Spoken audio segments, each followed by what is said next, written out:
5 seconds.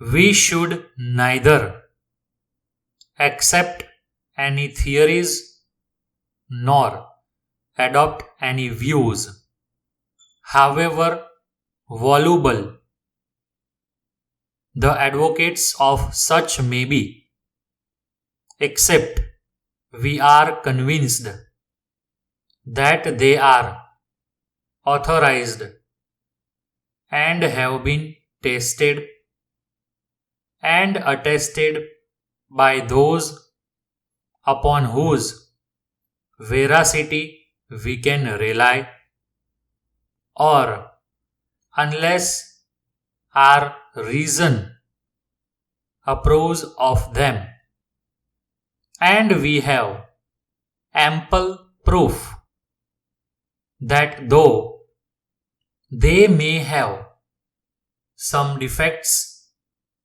their adoption will be valuable to us in the main, that we may employ them to the benefit of ourselves and others, and that they will be readily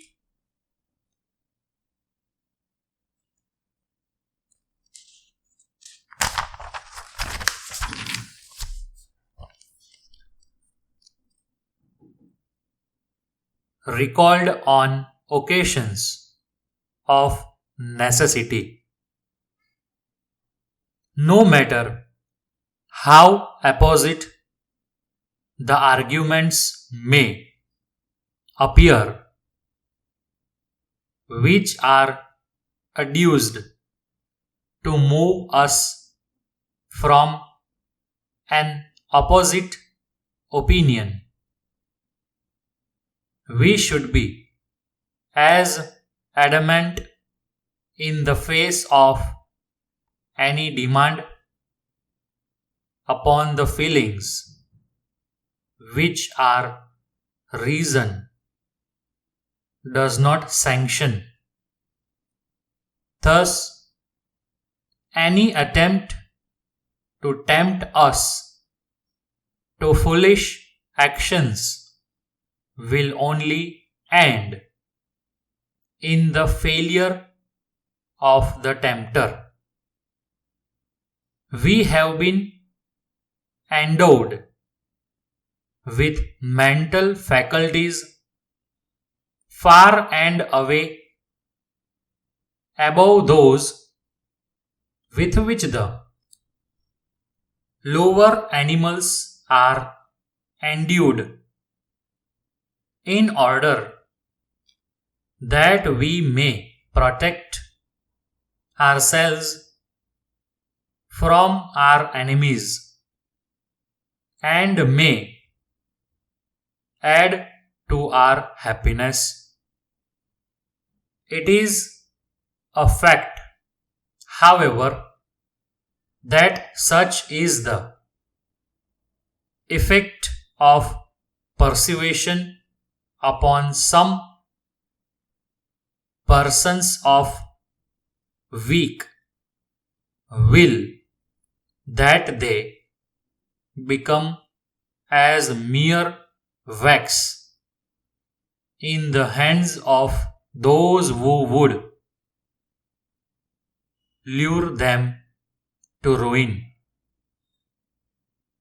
With such people, it seems only necessary for a fluent rogue to advance an alluring prospect of an affluent position at little cost, and they fall at once without a defense into the trap set for them. Is not this the secret of almost every successful fraud we have heard or read of in any nation?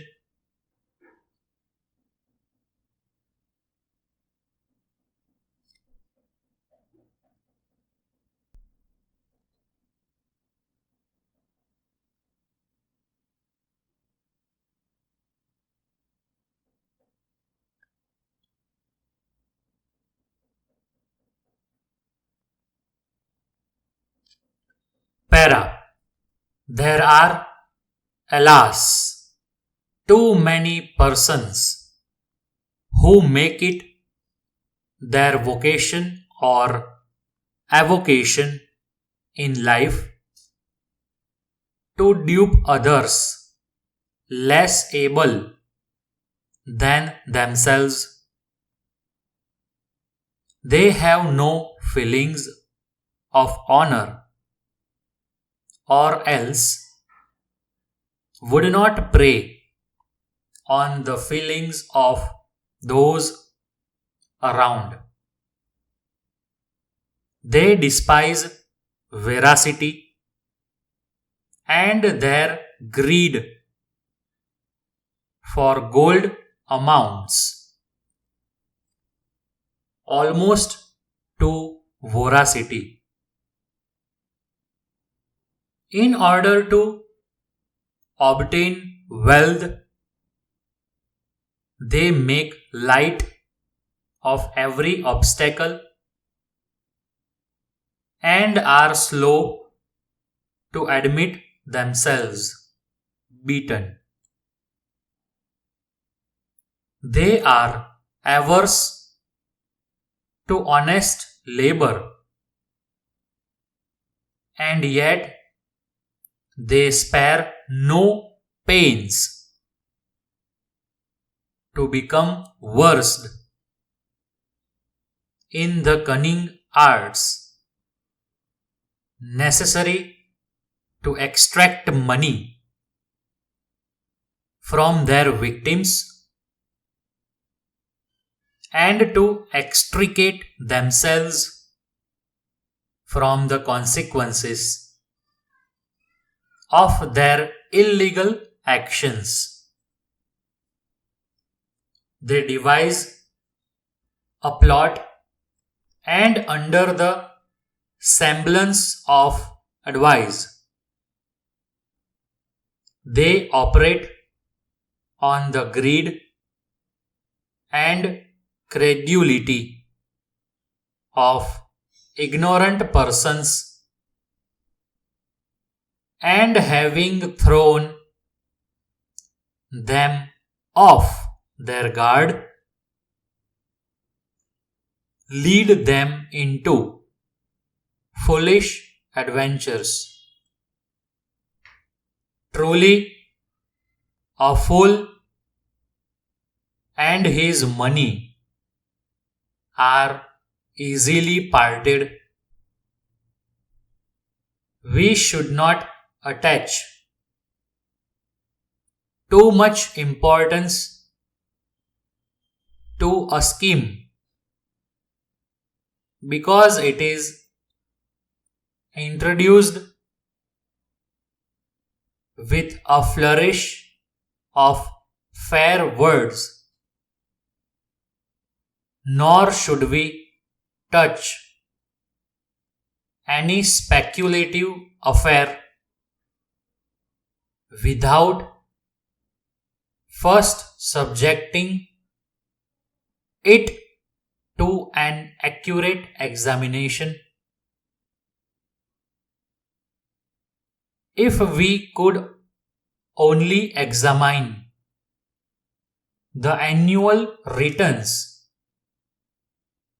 of failures and analyze their causes, we should find that many are attributable to an utter absence of judgment in the conduct of business, and an overconfidence in the nicety